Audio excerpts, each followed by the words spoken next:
can cut all the flowers. They can tear down all the trees. They can cage all the birds and they can bury all the seeds. But they cannot stop spring. They cannot silence the wind. They cannot stop the sky from opening, and they cannot bury hope. The force of nature is unstoppable and the power of life is unbreakable. But Mr. President, alas, alas, alas. Today, I pose a question.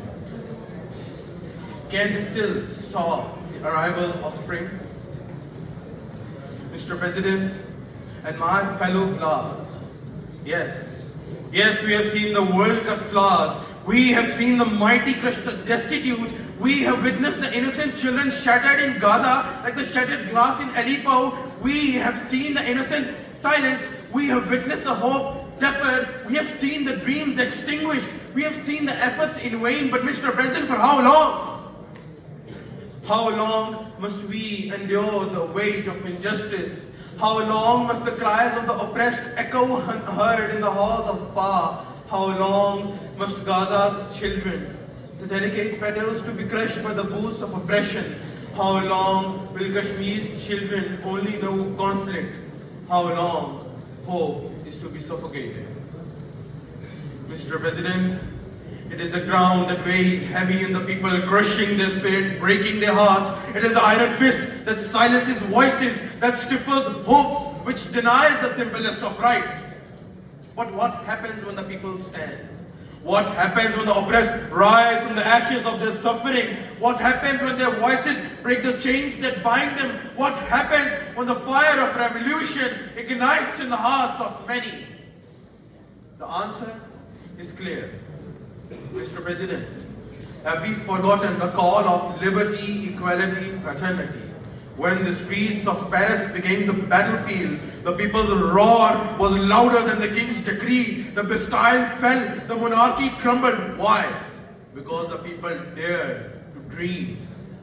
Have we forgotten for 200 years the British Empire bled the land dry? The people subjugated, their culture trampled, their resources stolen. But what happened when a man named Jinnah dared to challenge the empire? Not with weapons, but with the truth. What happened when a nation said, "We will no longer be your subjects"?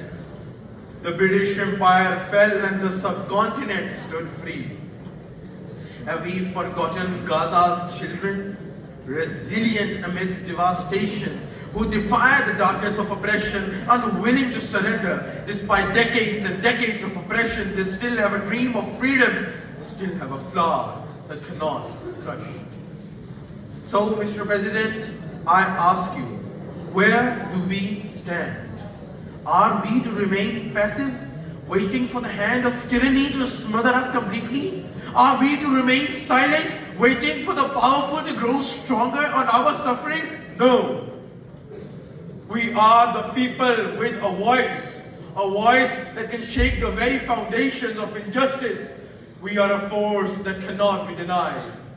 Just as the sun rises every morning, so too does the faith rise from the ashes of oppression. There is nothing they can do to stop us. There is nothing they can do to silence us. There is nothing they can do to crush our spirit. We are the spring. We are the flame that cannot be quenched. We are the force that cannot be denied. We will burn down the old order. And when we rise, when the revolution comes, it will not be stopped. So rise. Rise with the strength of the oppressed. Rise with the courage of the revolutionaries who came before us. The time for silence is over. The time for revolution is now. The time for spring has come. Thank you.